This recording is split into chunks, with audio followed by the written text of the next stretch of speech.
When most people worked in the fields, working hours were determined by daylight and the seasons.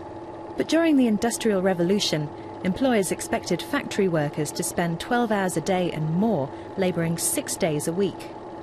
Victorian reformers put limits on the hours people could work, especially if they were women or children. By the mid-20th century, the 40-hour week was becoming part of the British mindset, with 9 till 5 being the norm for commuters. But in the 80s, the pressure was on to work long hours and show the boss you were first at your desk and last to leave.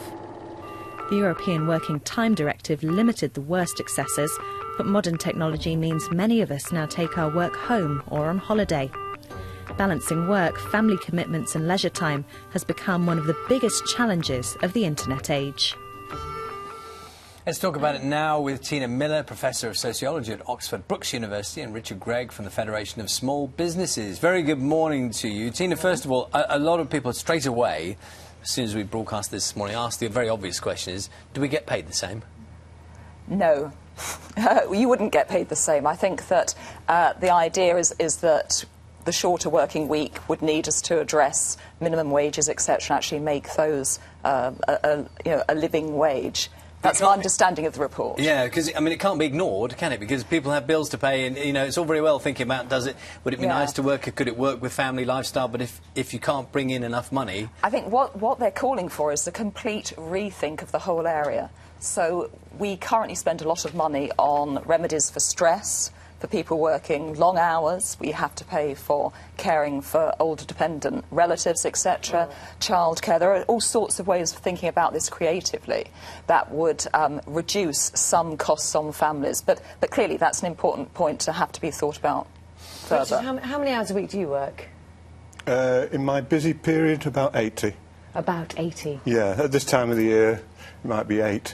Right. It's fairly okay, quiet. So it's very. So you're, what is it you do? I sell trophies. Okay, so it's very seasonal. My you can case, see it's in the seasonal. summer it might be. So would it work? I mean, it's difficult for someone like you probably. Would it work for other businesses? Do you think, in reducing the working week? I think flexible working. I mean, 2/3 of our members are already using flexible working, and they extend it to the staff. As you know, in this sort of recovery period, there's a lot of part-time work going on. So the foundation is there. Obviously, the point you flagged up, I mean, it would mean that the minimum wage, if it went ahead on October the 1st, which is about £6.31, would have to go up to £8.44, yes, which is a third increase, which obviously isn't a practical stage. But I think the ambition is not a bad one to have. There are lots of different... they've looked particularly at Northern Europe, haven't they, in this report? But you can look all over the world, because I know Americans always look at our employment situation, and we're amazed that we have 28 days, and they have sort of 10 days across the year, and say, what a wonderful place to work, because you have so much holiday. I mean, importantly, what's coming out here is different cultural sort of understandings around work. So Northern Europe have the idea, you know, the norm of the worker involves women just as much as men, and also prioritises family life. That's an important aspect. We always tend to put paid work first.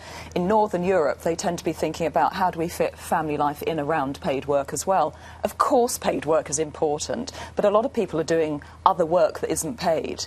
And so it's actually thinking differently about how we organise these things. They're not set in stone. They've been practised and organised in different ways historically.